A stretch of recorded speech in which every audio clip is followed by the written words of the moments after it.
Boundaries. We all need them, but what the hell are they? Can I buy them because I don't have any? Do you take cash, card? Can I get them delivered on Amazon next day delivery? Sadly, you just have to learn them, and putting them into practice really does take a long time. Not having boundaries makes you feel taken advantage of, taken for granted. You feel that people walk all over you. You end up walking out on people, getting angry and constantly burning out. It's because you never learned any boundaries. But don't worry, because this video is going to help you understand what boundaries you need to be a secure, healthy adult, and also how to respect other people's boundaries. So stay tuned.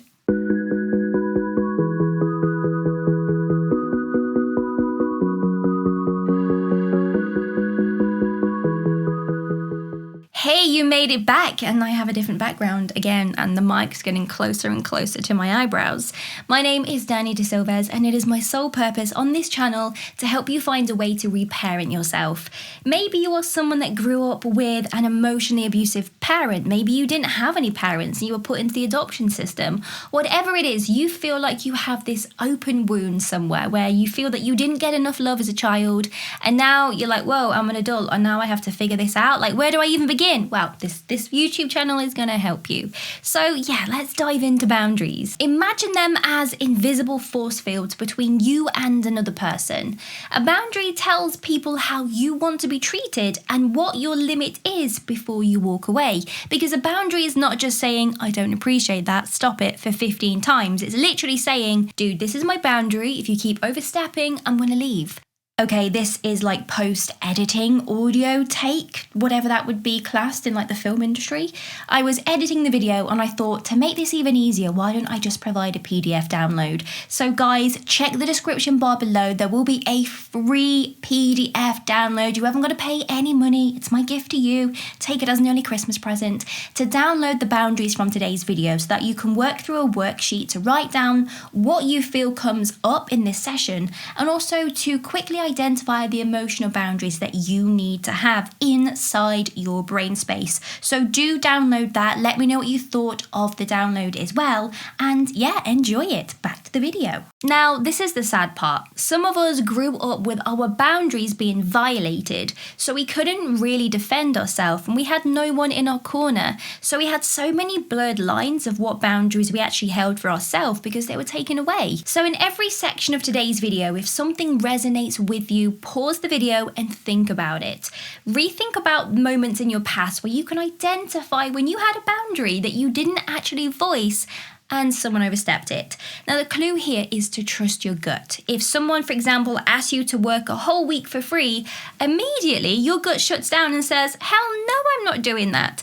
But your brain is conditioned to please others, so it says yes. So pay attention to the next time you feel uncomfortable. Your body is telling you that a boundary has been broken. So you need emotional boundaries, and let me give you some examples. These are people assuming your emotions and dismissing your feelings, or not thinking about someone else's emotions is a boundary breaker. It could have been a parent shutting you down and only making you do what they say and not really listening to your needs and wants. This shows as emotional oversharing. If someone overshares to you and you're like, oh dude, this person hasn't stopped talking for 20 minutes, they're actually breaking a boundary, so you need one in place. And emotionally dumping on others without permission isn't healthy. You need to ask people, I'm feeling so low and I could really do with talking it out with a friend. Can I call you for 10 minutes? Having to really justify how you feel is also in need of a boundary. I'm sure everyone watching had parents that didn't really listen to our needs. They didn't act how they should have done. And in our times of distress, they ignored us. So they broke our boundary. Sharing inappropriate things or asking inappropriate questions. Did you have a parent that would overshare and not maintain the child and adult relationship? For example, a mother could have been crying in your arms over her divorce and getting you to soothe her. Now that's inappropriate and toxic AF, and no child deserves that. And this also extends to how friends treat you. You may have a friend who's going through a hard time, so they are depending on you for support, but you can only give so much before you reach a limit, and you need to know what that limit is so that you don't burn out. So in a healthy way, it could look like, I know that you're not feeling great right now, and tell me what I can do to help you, and I will do my best to accommodate you, but right now I'm in the middle of something, so I'll call call you back later if that's okay. And a healthy boundary also means telling someone that you don't want to talk about something because you're not ready. People should never be prizing for your answers. So have a think about emotional boundaries. Has there been times when you've been a kid where someone has overshared something, someone has not listened and invalidated your emotions? If so, you needed a boundary to say, hey, you're not making me feel good. I'm going to leave this situation. And obviously we can't replay our childhood and go back and correct it. It's a case of knowing what was uncomfortable, how you find it uncomfortable, and what you're going to do in the future to say, dude, I'm not doing that anymore. Leave me alone. The second one is our possessions and our space. This is what we give to someone and our expectations of how possessions should be looked after. This is how someone acts in your home. Now, in my home, I ask everyone to take their shoes off. Outside germs on my floors, no thank you. And people respect this. However, I have had family members in the past tut at this and tell me how inconvenient it was that they had to bend down and take off their shoes. So, with my boundaries, my reply was, well, inside my head, like, how dare you disrespect me? But two, that's my rule. You don't have to go into my home. You are fully capable of taking off your shoes, like I know you can. So you either do it or you don't do it. You don't come in and you speak to me through my letterbox. And also, you do not have to let people borrow your things. You can just say, sorry, I don't let people borrow my items. Or if you do, make sure you say, yeah, sure, you can borrow that dress, but I want it back by next week.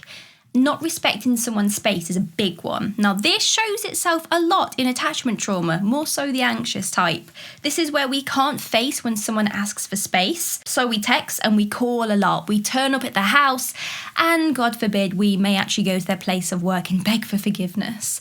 Now, we need to respect someone's space, but someone needs to respect ours as well. So you need a boundary in place where you can say something along the lines of, hey, I need my space. Hey, don't borrow my stuff. Please leave. If you don't continue to listen to me. Now, another one that I know a lot of us had was parents or family members walking into our rooms. Now, parents sometimes feel as, well, you are their child and it's their house, so it's okay to just waltz in without knocking. Maybe they went through your stuff and interrupt you when you are busy. Now, a healthy parent should respect your time, and more so when you have your partners over. This also extends when you go to someone else's house. You could have a parent that walks in when you are spending time with your partner and they're just in the room and you're like, what are you doing? This is our alone time. Please leave. You might just be staring, looking at them like, what the hell are you doing?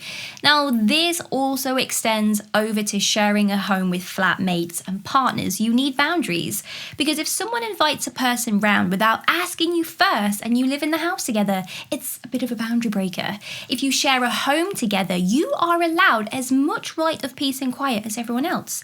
Now, I do remember coming home to my house that I shared with a partner, and his friends were all sat in the living room playing PlayStation very, very loud. And I was stressed after work and I didn't really appreciate the rowdy men laughing and joking, helping themselves to the food in my cupboards that I bought that I had assigned to a weekly meal plan. But I didn't have a voice and I kind of just let them get away with it. But if you share a home with someone, you are allowed to speak up. You are allowed to say, I'm not comfortable with that. If you're in a house share and someone gets a cat that you are allergic to, you are allowed to say, you are breaking a big boundary. You know I'm allergic to cats. Why would you get them? I'm going to call up the landlord and get you evicted. Well, maybe you wouldn't go that far, but you should understand the concept. Also, giving money away to charities. Some of us, me included, never knew the word no at any point. So a charity worker could walk up to me and get me to sign up, and immediately I'm like, yes, sir, take my money. Or it could be, would you like to try this sample? Yes, ma'am, give me 20. You are allowed to say no, thank you. You don't even have to explain why. You could just say, I don't have any money left over, but thanks. How you spend your time. You need boundaries. You need to protect your own time. How is it being used? And you need to call people out when they are using up your time. For example, someone being late, you can speak up. Not showing up at all to meetings. Maybe you are doing things for free when you should be charging someone, or when you don't have any time. You need a boundary in place so you realise that you are burning out. constantly helping out people. So you may think the importance of helping out someone else overweighs your own self-importance and self-care, meaning you chronically just say yes to everything, even if you don't want to do it deep down.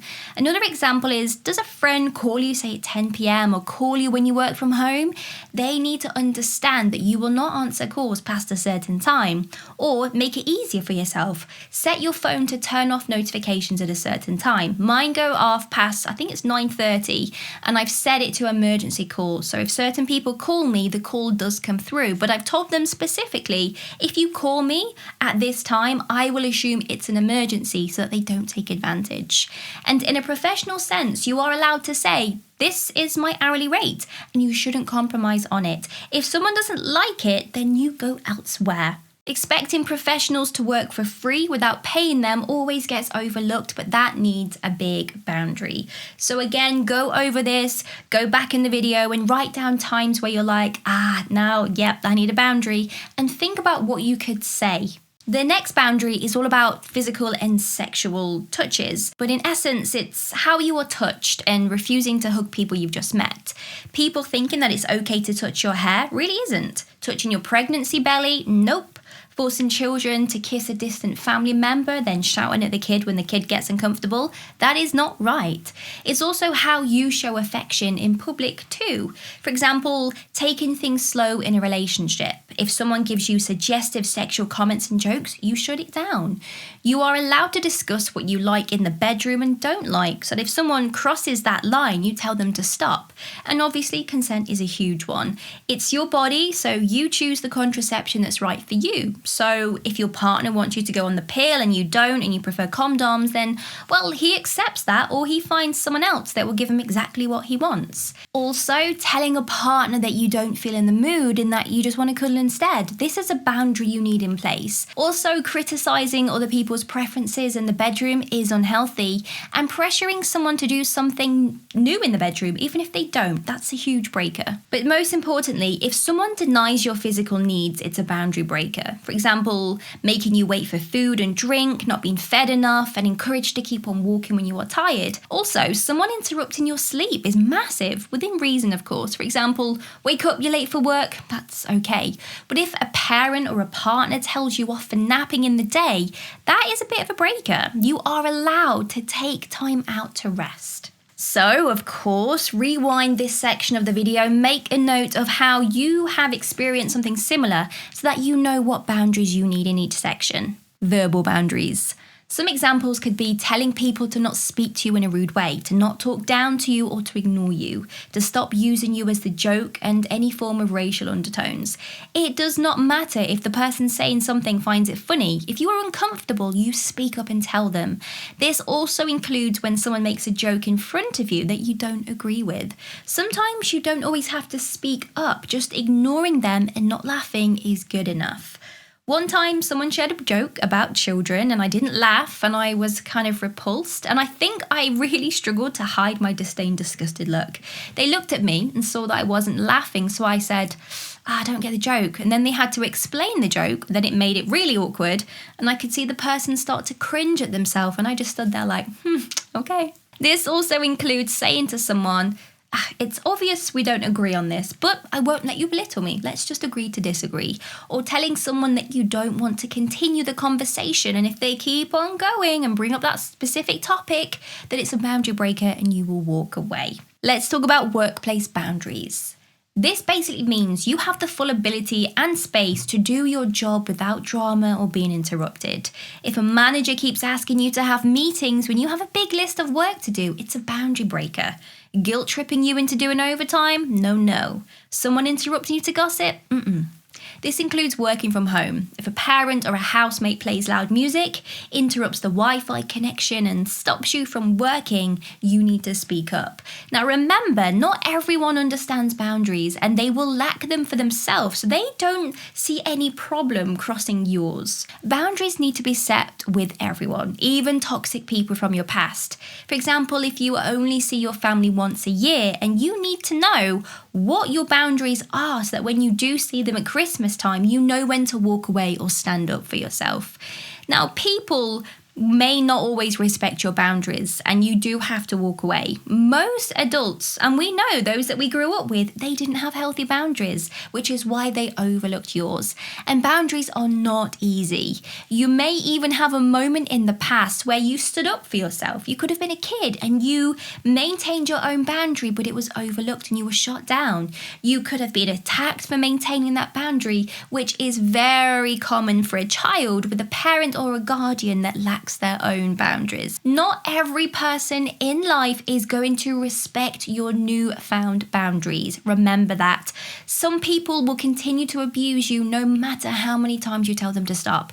Some people you cannot reason with, and to maintain the boundary, you just have to leave them and walk away. They may not ever change their mind about how they act, so they don't get that privilege of actually having you in their life if they don't. The only healthy way forwards is to cut off these people, so please remember that. Boundaries are super tough to actually do, and it takes a lot of practice. And there's going to be many times where a situation happens and afterwards you could be laying in bed thinking, why didn't I stand up for myself? Why did I continue laughing at that very horrible joke which I didn't find funny?